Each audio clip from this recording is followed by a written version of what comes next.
ये लड़का जो पकौड़े की दुकान चला रहा है, क्या लगता है वह मेहनत करके आखिर कितना अमीर बन सकता है? शायद यह आगे चलकर एक बड़ा सा रेस्टोरेंट खोल ले, या हो सकता है कि पैसे कमाकर एक बड़ा 2 मंजिला मकान बना ले। इससे ज़्यादा क्या ही कर लेगा, यह है ना? आप भी शायद यही सोच रहे होंगे, लेकिन दोस्तों यही वो लड़का है जो आगे चलकर पूरे भारत का सबसे अमीर आदमी बना। नाम है धीरूभाई अंबानी। तो आखिर कैसे एक पकौड़े बेचने वाले इस गरीब लड़के ने 75,000 करोड़ की टर्नओवर वाली कंपनी बनाई? आज के इस वीडियो में हम इन डेप्थ स्टोरी जानने वाले हैं। हाँ, हो सकता है कि यह वीडियो हमारे चैनल पर अपलोड होने वाले जनरल वीडियो से थोड़ी बड़ी हो, लेकिन मैं 100% दावे के साथ कह सकता हूं कि अगर आपने इस वीडियो को पूरा देख लिया तो फिर यह आपकी लाइफ में जरूर बदलाव लेकर आएगा। तो दोस्तों, इस कहानी की शुरुआत होती है 28 दिसंबर 1932 से, जब गुजरात के चोरवा गांव के एक मिडिल क्लास फैमिली में धीरजलाल हीरालाल अंबानी का जन्म हुआ था। और यही साधारण सा दिखने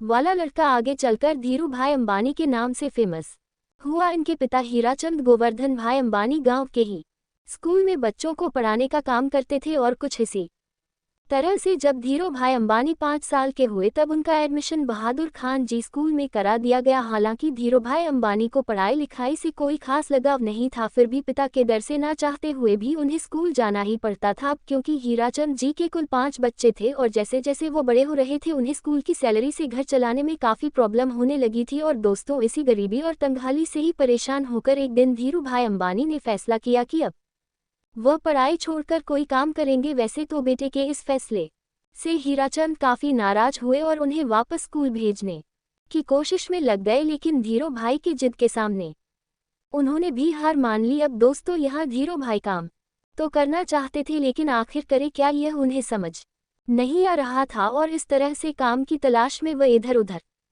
घूमते रहे। और फिर इसी टाइम पर वह अपने गांव के एक मंदिर पहुंच गए। उन्होंने देखा कि अक्सर सुनसान रहने वाले मंदिर परिसर में आज बहुत भीड़ लगी हुई थी। जब पता किया तो मालूम पड़ा कि यह भीड़ हर साल फरवरी के महीने में किसी प्राचीन मान्यता की वजह से लगती है। अब इतनी बड़ी संख्या में श्रद्धालुओं को देखकर धीरूभाई ने सोचा कि यहाँ खड़े खड़े इन लोगों को भूख तो लगती ही होगी, क्यों ना इस मौके का फायदा उठाकर यहाँ पकड़े बेचे जाएं। और दोस्तों, अभी तक धीरूभाई को उनके पिता की तरफ से जो भी थोड़ी बहुत पॉकेट मनी मिलती थी वो उसे एक गुल्लक में जमा कर देते थे, लेकिन अब उस गुल्लक को तोड़ने का समय आ चुका था। उन्होंने बिना किसी देरी के गुल्लक तोड़कर पैसे निकाला, उससे ठेला खरीदा और मंदिर के पास ही पकड़े बेचने लगे। अब दोस्तों, इस धंधे से उन्हें शुरुआत में तो बहुत प्रॉफिट हुआ, लेकिन कुछ समय के बाद जब श्रद्धालुओं की संख्या कम होने लगी तो फिर उनकी आमदनी भी लगभग ना के बराबर रह गई। ऐसे में उन्हें लगा कि अब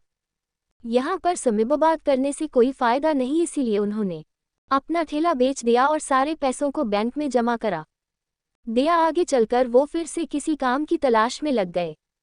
और फिर उस दौरान उन्होंने देखा कि बहुत सारे लोग यमन में काम करने के लिए जा रहे हैं, और आज से पहले जो भी वहां पर गए थे उनकी फाइनेंशियल कंडीशन काफ़ी बेटर हो गई थी। लेकिन इसके पीछे की वजह क्या थी, इसका जवाब ढूंढने पर धीरूभाई अंबानी को पता चला कि यमन में इंडिया से कई गुना ज़्यादा पैसा बनता है। इसलिए धीरूभाई अंबानी 1950 के दौरान महज 17 साल की उम्र में अपने बड़े भाई रमनिकलाल के पास में यमन चले गए। वहां पहुंचने के बाद से रमनिकलाल ने एबेसेन कंपनी के पेट्रोल पंप पर धीरूभाई अंबानी को काम दिला दिया, और यहां काम करते हुए उनकी सैलरी रुपए हर महीने की थी। अब दोस्तों, इस पेट्रोल पंप पर काम करते टाइम धीरूभाई अंबानी लोगों को कोई अलग अलग प्रमोशनल मेथड से इंकरेज करते थे कि वह ज़्यादा से ज़्यादा पैसों का पेट्रोल डलवाए। अब दोस्तों, उनके ऐसा करने की वजह से पेट्रोल पंप का रेवेन्यू काफ़ी ज़्यादा बढ़ गया और उनके काम से खुश होकर उन्हें पेट्रोल पंप का मैनेजर बना दिया गया। अब क्योंकि प्रमोशन होने की वजह से पेट्रोल पंप पर काम करने के बाद भी धीरूभाई के पास काफ़ी टाइम बच जाता था, तो मैं उन्होंने सोचा कि इस खाली टाइम में क्यों ना एक जॉब कर ली जाए। और फिर ऐसा सोचकर वह एक जगह पर क्लर्क के तौर पर भी काम करने लगे। अब दोस्तों, हम इंडियन दुनिया के किसी भी कोने में क्यों ना चले जाएं, पर अपनी चाय की आदत को नहीं बदल सकते। और धीरूभाई को भी चाय पीना बहुत पसंद था। अब वैसे तो इसके लिए उनके पास 2 ऑप्शंस थे, या तो वह रोड साइड पर 10 पैसे की चाय पिए या फिर किसी 5 स्टार होटल में 1 रुपया की। लेकिन यहाँ पर धीरूभाई ने रुपए वाली चाय को ही चुना ताकि वह चाय की चुस्कियां लेते लेते आसपास के अमीर लोगों की बातों को सुनकर यह जान सके कि आखिर वह ऐसा क्या करते हैं कि वह इतने अमीर है। ऐसे ही एक दिन जब वह चाय पी रहे थे तभी उन्होंने अपनी बगल वाली टेबल पर बैठे दो लोगों की बातें सुनी, जिसमें एक व्यक्ति दूसरे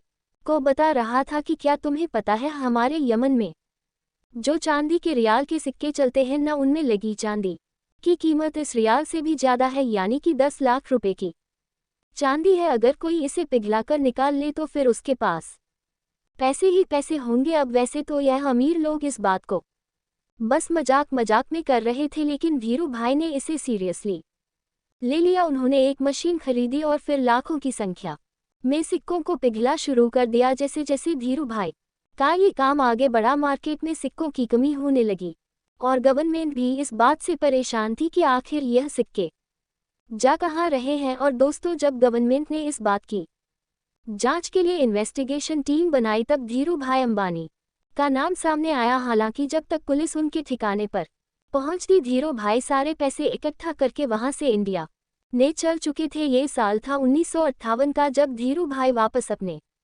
घर पहुंचे और जब उनके पिता ने ये सुना कि वह नौकरी छोड़कर आए हैं तो वह काफ़ी ज़्यादा नाराज हुए। रिश्तेदारों ने भी काफ़ी क्रिटिसाइज किया, लेकिन फिर भी उन्होंने किसी की भी बातों पर ध्यान नहीं दिया। दोस्तों, यमन से वापस आकर कुछ समय गांव में बिताने के बाद उन्होंने कोकला बहन से शादी कर ली और फिर उसके बाद अपना बिजनेस स्टार्ट करने के लिए मुंबई चले गए। 1958 में ही उन्होंने 0,000 की पूंजी के साथ यहाँ पर व्यापारियों ने एक यूनियन बना रखा है और वह सभी मिलकर किसी भी नए व्यापारी को इस इंडस्ट्री में एंटर नहीं होने देते हैं। और अगर किसी को एंटर करना भी है तो उसे पहले यूनियन के लीडर से परमिशन लेनी पड़ती है। इस तरह से एक नए फील्ड में उतरना धीरू भाई अंबानी के लिए काफ़ी चैलेंजिंग हो गया था। हालांकि काफ़ी मेहनत मशक्कत के बाद उन्हें ये परमिशन तो मिल गई, लेकिन इसके बाद उन्हें पता चला कि वह जिन फैक्ट्री से सूत खरीद रहे थे उन्होंने भी एक यूनियन बना रखा है और जिन्हें फाइनल प्रोडक्ट बेचा जाता था उनका भी एक अलग यूनियन है। इस तरह से यह सभी मिलकर इन बीच के ही व्यापारियों को लूट रहे थे, क्योंकि एक तो फैक्ट्री वाले सूत महंगे में सेल कर रहे थे और दूसरी तरफ खरीदार उसे सस्ते में ले रहे थे। बीच में नुकसान हो रहा था धीरू भाई और उनके जैसे कई सारे व्यापारियों का। ये सब देखने के बाद धीरू भाई ने एक बहुत बड़ा स्टेप लिया और अपने यूनियन के सभी मेंबर्स को इकट्ठा करके ये डिसाइड किया कि हम सब फैक्ट्री से सस्ते में माल उठाएंगे और महंगे में बेचेंगे ताकि हमें भी अपने हक का पूरा प्रॉफिट मिल सके। हालांकि ऐसा करने पर मुंबई के कई बड़े व्यापारी नाराज हो गए और इसीलिए उन्होंने एक आईएएस ऑफिसर को पैसे खिलाकर उस जगह पर ताला लगवा दिया जहां पर खरीदारी के लिए बोले लगाई जाती थी। लेकिन दोस्तों, धीरू भाई अंबानी का दिमाग भी किसी से कम थोड़ी था। उन्होंने जब गोदाम में ताला लगा देखा तो अपना विरोध जताने के लिए यूनियन के मेंबर्स के साथ मिलकर अपना सारा माल उसी आईएएस ऑफिसर के घर के सामने रखवा दिया। कुछ ही घंटों में उस आईएएस ऑफिसर के घर पर बड़े ऑफिशियल्स आने वाले थे और अगर वह घर के सामने बिखरी हुई बोरियों को देख लेते तो फिर उन्हें आईएएस के हरकतों का पता लग जाता। इसी वजह से अपनी नौकरी को बचाने के लिए कुछ ही मिनटों के अंदर उस आईएएस ऑफिसर ने ताला खुलवा दिया और धीरू भाई समेत उन सभी व्यापारियों का कारोबार फिर से चल पड़ा। अब दोस्तों, इसके कुछ साल के बाद तक तो सब कुछ सही चल रहा था, लेकिन फिर चंपकलाल दमानी और धीरू भाई अंबानी के बीच में डिस्प्यूट होने लगी। असल में दोनों का बिजनेस माइंडसेट बहुत ज़्यादा अलग अलग था, इसलिए 1965 में चंपकलाल दमानी ने पार्टनरशिप खत्म करने की सोची और फिर दोनों अलग हो गए। 1966 में धीरू भाई अंबानी ने गुजरात के नरोदा में टेक्सटाइल मिल शुरू की और फिर यहाँ से उन्होंने कभी भी पीछे मुड़कर नहीं देखा। उसी दौरान सरकार रिप्लेनिशमेंट लाइसेंस लेकर आई, जिसके तहत व्यापारी बाहर के देशों से सस्ते फैब्रिक मंगा सकते थे, लेकिन शर्त यह थी कि उसे कुछ नया बनाकर वापस से दूसरे देश में एक्सपोर्ट करना होगा। यहाँ पर धीरू भाई अंबानी ने चालाकी दिखाते हुए अपनी सारी सेविंग से विदेशी फैब्रिक खरीद लिया और फिर उससे तरह तरह के आउटफिट्स जैसे कि टी शर्ट, शॉल और शॉर्ट्स बनाने लगे। इस नए कारोबार के लिए ब्रांड नेम रखा गया था विमल, जो कि उनके बड़े भाई रमनिकलाल अंबानी के बेटे विमल अंबानी के नाम पर रखा गया था। अब मशीनें लग चुकी थी, कपड़ों का प्रोडक्शन भी भारी मात्रा में कर लिया गया था, लेकिन उन्हें बाजार में उतरने से रोकने के लिए दूसरे टेक्सटाइल मालिकों ने एक चाल चली। एक्चुअली उन्होंने अपने सभी रिटेलर से यह कह दिया था कि अगर धीरू भाई अंबानी से आपने माल खरीदा तो फिर वो उन्हें आगे से माल नहीं देंगे। लेकिन दोस्तों, दूसरे टेक्सटाइल मालिकों की यह साजिश भी धीरू भाई अंबानी को रोक नहीं सकी धीरू भाई पूरे देश में घूमे और रिटेलर्स को ये भरोसा दिलाया कि वह माल उन्हीं से ही खरीदे। उन्होंने सभी रिटेलर से यह वादा किया कि अगर नुकसान होगा तो उनके पास आना और अगर मुनाफा हुआ तो अपने पास रख लेना। धीरू भाई की यह बात थोक व्यापारियों को भी भाग गई और उन्होंने उनसे जमकर कपड़े की खरीदारी की। अब चूंकि पॉलिस्टर की क्वालिटी मार्केट में मौजूद बाकी ब्रांड्स के मुकाबले बहुत ही बढ़िया थी, इसीलिए विमल के कपड़ों की डिमांड बहुत तेजी से बढ़ने लगी। और दोस्तों, एक मौका तो ऐसा भी आया जब एक ही दिन में देश भर में विमल के 100 शोरूम्स का उद्घाटन किया गया और विमल उस जमाने का नंबर 1 पॉलिस्टर ब्रांड बन गया। इसके अलावा वर्ल्ड बैंक की टीम ने जब धीरू भाई के नरोदा स्थित कपड़ा मल का इंस्पेक्शन किया तो फिर उन्होंने इसे इंडिया का बेस्ट टेक्सटाइल मिल कहा। साथ ही यहाँ पर बने हुए कपड़े डेवलप्ड कंट्री के स्टैंडर्ड्स पर भी एक्सीलेंट साबित हुए। लेकिन दोस्तों, ये सफ़र धीरू भाई अंबानी के लिए इतना आसान नहीं था, क्योंकि जब इनके कंपटीशन भाई अंबानी रिप्लेनिशमेंट का गलत फायदा उठा रहे हैं तब उन्होंने धीरू भाई अंबानी पर केस कर दिया। इसके बाद से धीरू भाई अंबानी ने ये सफाई दी कि शर्तों में ये कहाँ लिखा गया है कि बाहर के देशों से माल मंगाकर 100% प्रोडक्ट को ही एक्सपोर्ट कर देना है। असल में धीरू भाई अंबानी विदेशी फैब्रिक से बनाए गए कपड़ों में से कुछ हिस्सा फॉरेन मार्केट के लिए रवाना कर देते थे और फिर बाकी का डोमेस्टिक के लिए रख लेते थे। और दोस्तों, उनकी इस स्ट्रैटेजी से उनके बिजनेस को काफ़ी प्रॉफिट भी हुआ। साथ ही विमल देश सहित विदेशों में भी अपनी अच्छी पहचान बनाने में कामयाब हो गया।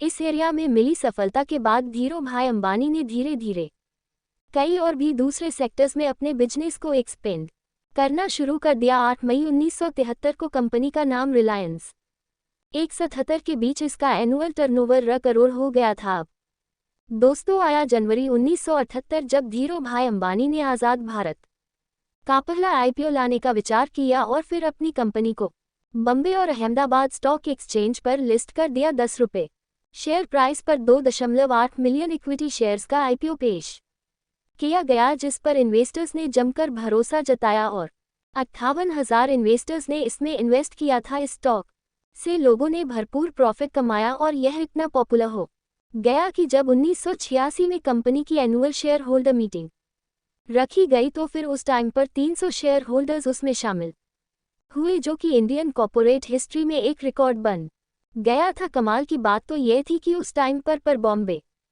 में एक भी ऐसा हॉल नहीं था जो कि इतने लोगों की कैपेसिटी को होल्ड कर सके। इसी वजह से इस मीटिंग को एक मैदान में ऑर्गेनाइज किया गया था। 1980 में धीरू भाई अंबानी ने महाराष्ट्र के पाताल गंगा में पॉलिस्टर फाइबर धागे का कारखाना खोला और काफ़ी कोशिशों के बाद तेल के उत्पादन के लिए भी सरकार से लाइसेंस हासिल कर ली। इस तरह एक टाइम पेट्रोल पंप पर काम करने वाले धीरू भाई अंबानी की अपनी खुद की ऑयल प्रोडक्शन कंपनी हो गई। इसके बाद आया 16 फरवरी 1986 जब धीरू भाई को पहला हार्ट अटैक आया। एक्चुअली उन्होंने अपने बेटे मुकेश अंबानी को बताया कि उनकी पीठ में काफ़ी तेजी से दर्द हो रहा है और इससे पहले कि उन्हें हॉस्पिटल लेकर जाया जाता वो इनकॉन्शियस हो गए थे। अब जब मुकेश अंबानी उन्हें लेकर अफरा तफरी में हॉस्पिटल पहुंचे तो डॉक्टर्स ने कहा कि अगले 42 घंटे इनके लिए बहुत ज़्यादा क्रिटिकल है। लेकिन दोस्तों, इतनी सीरियस हालत होने के बावजूद होश आते ही उन्होंने अपने बेटे को देखते हुए कहा, तुम परेशान मत होना बेटा, मैं सब ठीक कर दूंगा। इस स्ट्रोक के बाद से धीरू भाई अंबानी का एक हाथ पैरालाइज हो गया था, लेकिन धीरू भाई अंबानी ने डिसाइड किया कि यह उनकी कमजोरी नहीं बनेगा। इसीलिए लगातार 3 महीनों तक उन्होंने खूब एक्सरसाइज की, डाइट पर पूरा ध्यान दिया और लाइफस्टाइल में बदलाव किया। इसका असर यह हुआ कि धीरू भाई का हाथ पहले से काफ़ी ठीक भी हो गया। अब दोस्तों, आगे चलकर धीरू भाई अंबानी एक ऐसे गोल्डन एरा में एंटर हुए जब इनके बिजनेसेस कई सारे सेक्टर्स में तेजी से एक्सपेंड होने लगे। एक्चुअली 1992 में धीरू भाई अंबानी ने वो करके दिखाया जो कि उसमें की बड़ी बड़ी इंडियन कंपनीज ने सपने में भी नहीं सोचा था। असल में इस साल कंपनी ने ग्लोबल मार्केट से भी फंड जुटाना शुरू कर दिया और ऐसा करने वाली रिलायंस 1596 में धीरू भाई अंबानी ने 9X USA के साथ मिलकर अपनी telecom company Reliance one private limited की भारत में शुरुआत की। इसके बाद से 1998 से 2000 के दौरान धीरू भाई अंबानी ने दुनिया के सबसे बड़े रिफाइनरी पेट्रोकेमिकल्स को गुजरात के जामनगर में ओपन किया और दोस्तों इस टाइम तक धीरू भाई अंबानी का इतना बड़ा नाम हो गया था कि उन्हें देश सहित विदेशों में भी पॉपुलर मिलने लगी थी। यह पॉपुलर तब और भी इंक्रीज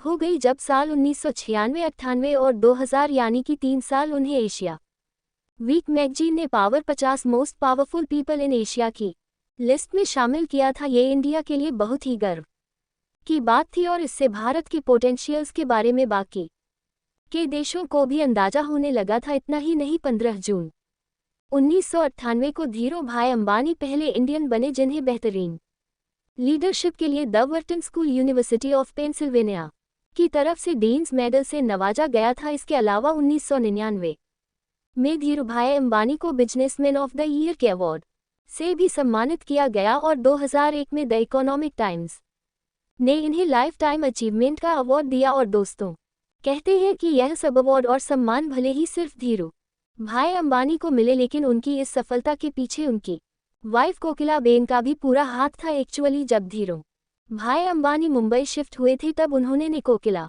बेन को इंग्लिश सीखने के लिए कहा था ताकि व्यापार में वह भी उनकी मदद कर सके। इसके अलावा धीरू भाई अंबानी जब भी कोई नया काम शुरू करने जाते थे तो फिर उस पर कोकिला बेन का विचार जरूर मानते थे। और दोस्तों इसी तरह के सपोर्ट और मेहनत का ही नतीजा है कि मसाले और पॉलिस्टर बेचने से शुरुआत करने वाले धीरू भाई अंबानी साल 2000 तक देश के सबसे अमीर लोगों में शुमार हो चुके थे। उन्होंने 350 स्क्वायर फीट के कमरे से अपने बिजनेस की शुरुआत की थी और फिर देखते ही देखते ने लगी। कहा जाता है कि अपने सपने को पूरा करने के लिए अंबानी बेहद डिसिप्लिन लाइफ जीते थे। उन्होंने अपने काम करने के घंटे भी तय कर रखे थे और कभी भी 10 घंटे से ज़्यादा काम नहीं करते थे। लेकिन पहले हार्ट अटैक के बाद से उनकी तबीयत लगातार खराब रहने लगी थी, जिसके चलते उन्हें हर थोड़े दिनों में ही हॉस्पिटल्स का चक्कर लगाना पड़ता था। लेकिन दोस्तों फिर आया 24 जून 2002 का वो दिन जब धीरू भाई अंबानी को फिर से एक डेडली स्ट्रोक आया और उन्हें मुंबई के ब्रिच कैंडी हॉस्पिटल में एडमिट कराया गया। यहाँ पर डॉक्टर्स ने बहुत कोशिश की, लेकिन लगातार ट्रीटमेंट के बाद भी उनकी हालत में कोई सुधार देखने को नहीं मिला और इसी वजह से आखिरकार 6 जुलाई 2002 को 69 साल की उम्र में उन्होंने दुनिया को अलविदा कह दिया और अरबों का साम्राज्य अपने बेटों के लिए छोड़ गए। जिस समय उनकी मृत्यु हुई थी उस समय कंपनी का टर्नओवर रजड़ हो गया था और ग्लोबल फॉर्च्यून 4 लिस्ट में भी रिलायंस ने अपनी जगह बना ली थी। कमाल की बात तो यह है कि इतनी दौलत और शोहरत हासिल करने के बाद भी उन्होंने एक बहुत ही साधारण जीवन जिया और अपनी रूट्स को कभी नहीं भूले। एक मामूली से पकौड़े बेचने वाले के लिए जीरो से शुरुआत करके कई पीढ़ियों तक चलने वाला एक साम्राज्य खड़ा करना ऑलमोस्ट इम्पॉसिबल था, लेकिन धीरू भाई अंबानी ने ये काम करके दिखा दिया।